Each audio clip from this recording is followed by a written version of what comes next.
Olá para todos, eu sou o Crônio Marins e este é o 18º vídeo de Mentes Holísticas, o holismo e as essências.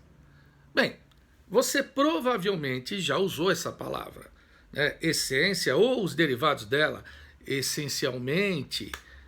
Pois bem, quando utilizamos a palavra?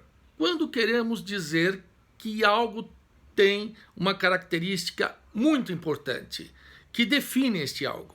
Então é a sua essência. Isso pode ser para uma coisa, pode ser para um fenômeno, pode ser para uma pessoa. Bem, essa coisa de essência, né, vem de milhares de anos atrás. Então é uma discussão que não começou agora. E para nós, o importante é refletir. Existe tal coisa que possamos chamar de essência? Pois bem, essa discussão ela começa de uma maneira muito radical com Platão. Então, uns 400 e tantos anos ali antes de Cristo, né, Platão coloca a sua teoria das ideias ou das formas. Segundo Platão, né, existe um reino em que você tem formas, ideias, né, perfeitas sobre tudo. E esta é a realidade inacessível a nós, seres viventes. Então, neste mundo das ideias, você tem, por exemplo, a ideia de um cavalo. Os cavalos que existem no nosso mundo, sejam eles pretos, brancos, velozes, cavalos de carga, não interessa. Eles têm alguma coisa em comum com este cavalo ideal que está lá no mundo das ideias. E você tem ideia para tudo, ideia para coisas, ideia para propriedades. Por exemplo, a grandeza. Algo que é grande, tá, é porque compartilha de uma ideia de grande, que está lá no reino das ideias. Mas o verdadeiro grande só está lá. Aqui nós temos o grande imperfeito. O covarde, tá? O virtuoso em termos de pessoas, a coragem ou a covardia, a virtude ou o contrário dela. Tudo isso são ideias que estão no reino das ideias. E nós temos uma noção, desde que nascemos, destas ideias, porque Platão acreditava em reencarnação. Então, na nossa memória, desde que nascemos, nós retemos alguma coisa que vimos quando estávamos desencarnados e em contato com o mundo das ideias. Aqui, nós só temos acesso aos nossos sentidos e à nossa razão. Os sentidos nos mostram a aparência. Aquilo que eu vejo, aquilo que eu ouço, aquilo que eu toco, são aparências. Então, para chegar perto da realidade, eu preciso usar a razão. E, na verdade, usando a razão, com esta memória interna que eu tenho, com algumas comparações, né, das coisas, dos fenômenos, das pessoas, do cotidiano, então nós vamos chegar a uma verdade.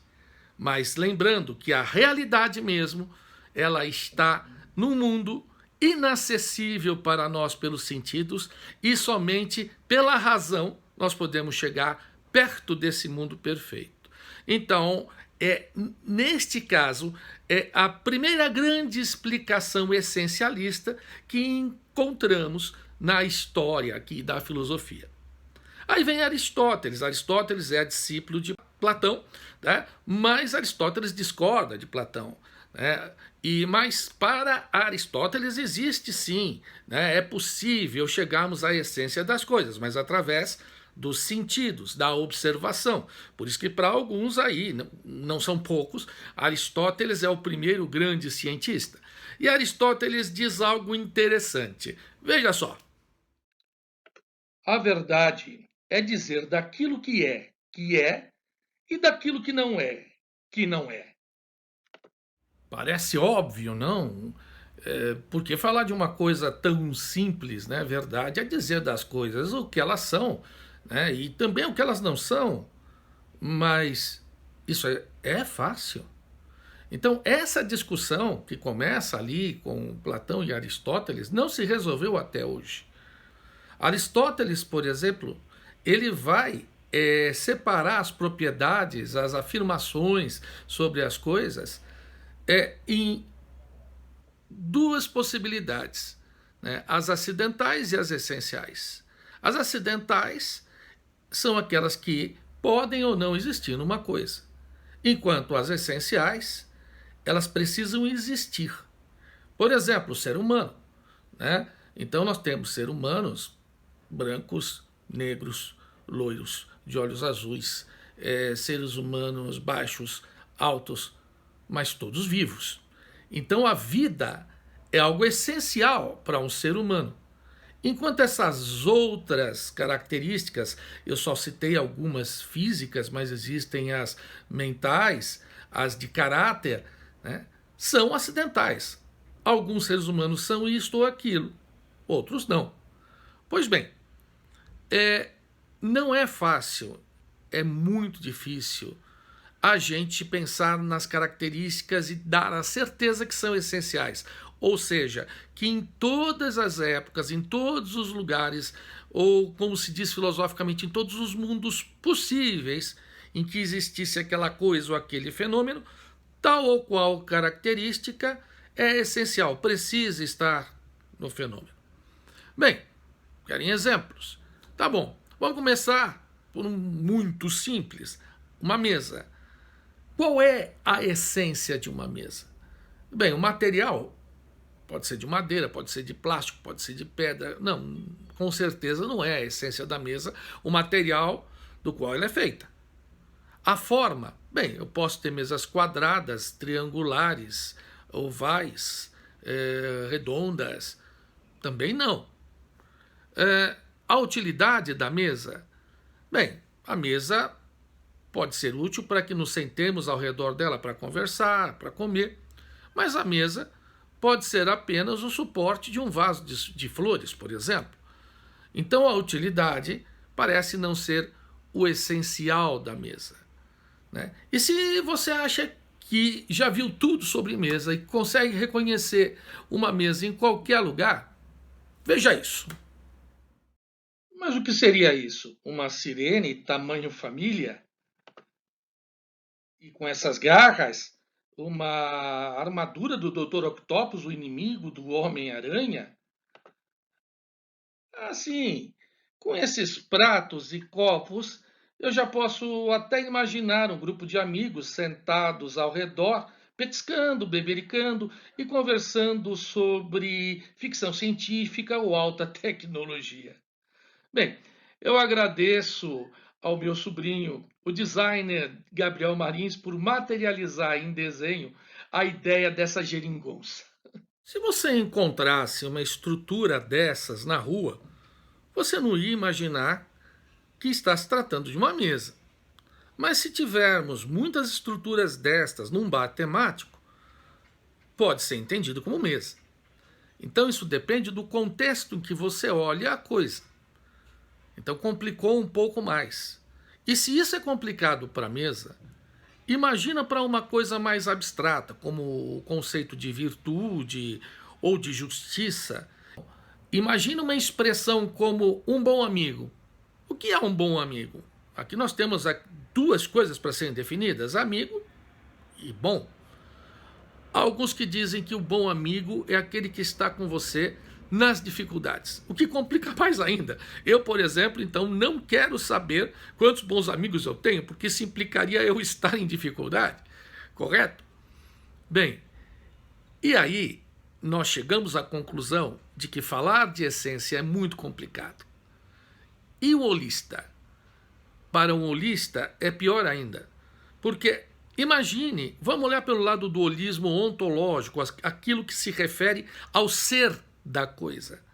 Então, uma totalidade complexa. Como é que eu posso dizer que ela tem como essência uma parte, se a totalidade é mais do que a soma das partes? Então, cada parte tem ali a sua importância, mas a totalidade é o que mais interessa, ter um interesse qualitativamente diferenciado. Então, eu posso imaginar que a última coisa que surgiu ali dentro daquela totalidade, que seja a vida, ou que seja a consciência, ou que seja a interação social, é a essência daquela totalidade, desprezando as partes anteriores, não vou poder fazer isso. Então, no holismo ontológico, isso é difícil. Mas no epistemológico, que se refere ao conhecimento da coisa, é mais difícil ainda. Por quê? Porque as visões são diferentes. As óticas, as formas com que eu olho cada coisa, cada fenômeno, principalmente os fenômenos mais complexos, de várias camadas, que tem a camada imaterial, que tem a camada material, eles não conseguem ser reduzidos. A gente já viu isso. E, portanto, encontrar a essência é algo praticamente impossível, porque você vai ter que considerar a forma como a coisa, o fenômeno, o processo é visto por todas as pessoas e verificar em quais coisas todas as pessoas, em todos os tempos, em todos os lugares, dariam como fundamental que aquela coisa, fenômeno, processo tivesse. Então essa característica seria a característica essencial. E aí eu pergunto, mesmo que seja minimamente possível se encontrar esta essência, isso vale a pena? Vale a pena o trabalho de se fazer isso?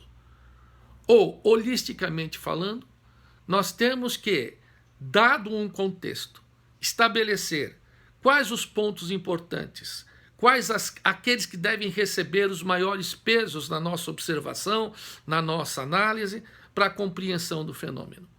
Entendendo que essa compreensão é algo que tem tempo e espaço determinado e que pode mudar de acordo com as condições ambientais, de acordo com as culturas, diversas culturas que vão enxergar esse centro de atenção.